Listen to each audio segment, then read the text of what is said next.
Barry 2. Player Escape Prison. V2. The escape that failed. They flickered endlessly above concrete walls, casting long shadows across the cold floor. Somewhere far away, alarms hummed softly, not loud enough to warn, but loud enough to remind everyone inside. Barry Prison was designed for one purpose: to break people. And this version was worse, smarter, crueler. This prison didn't punish loneliness. It required cooperation. Chapter 1. The Open Door. At exactly midnight, something strange happened. The cell door slid open. No sirens, no guards. Just a glowing arrow on the floor, pointing forward. Pumpnox stood up slowly. "This is it," he whispered. He stepped into the hallway, heart racing, unsure whether it was a trap or a chance he would never get again. Behind him, the door closed. Chapter 2. Barry is watching. Cameras followed his every step. Barry's face appeared on the screens. Wide grin, cold eyes. "You're early," Barry said calmly. "But remember the rules." Pumpnox didn't answer. He ran. Chapter 3, the Obby begins. The escape route was brutal. Spinning batons, lava floors, collapsing platforms. Pumpnox jumped, rolled, and climbed with everything he had. He slipped once, nearly falling into the glowing pit below, but caught the edge just in time. Sweat dripped down his face. He pushed forward. Freedom was close. Chapter 4. The Police Girl. At the end of a corridor stood the police girl.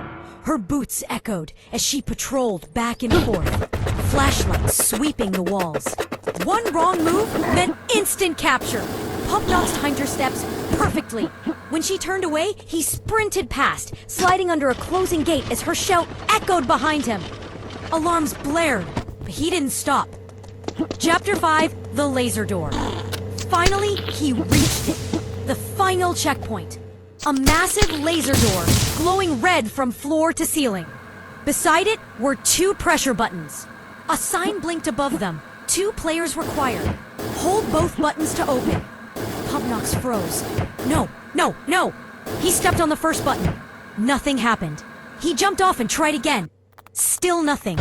The second button remained empty. Chapter 6. Barry's laughter filled the room. "You almost made it," Barry said. "But this prison isn't about strength." The police girl appeared behind the glass, watching silently. "This escape," Barry continued, "was built for 2. Pumpnox slammed his fist against the wall. "There's no one else," he shouted. Barry smiled wider. "Exactly." Chapter 7. Waiting. Pumpnox stood on the button, holding it down. The laser flickered, just a little. If someone stood on the other button, it would open. Seconds passed. Breathe. Then minutes. No help. The laser door stayed shut. His legs began to shake, but he didn't move. He refused to give up. Chapter 8. The Return of the Guards. Footsteps echoed behind him.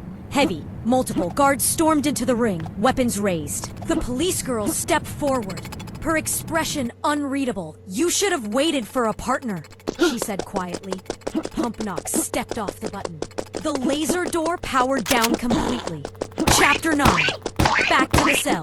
They dragged him through the corridors, past the traps, past the jumps he had survived, back to the beginning. As the cell door closed again, Pumpnox sat on the floor, staring at his hands. So close, yet impossible alone. Epilogue. The Lesson of Barry Prison. The lights dimmed. A message appeared on the wall. Escape failed. Reason, solo player. Pumpnox leaned back against the cold wall. In this prison, speed didn't matter. Skill didn't matter. Only trust. And somewhere outside the cell, a second button waited. Untouched. The end.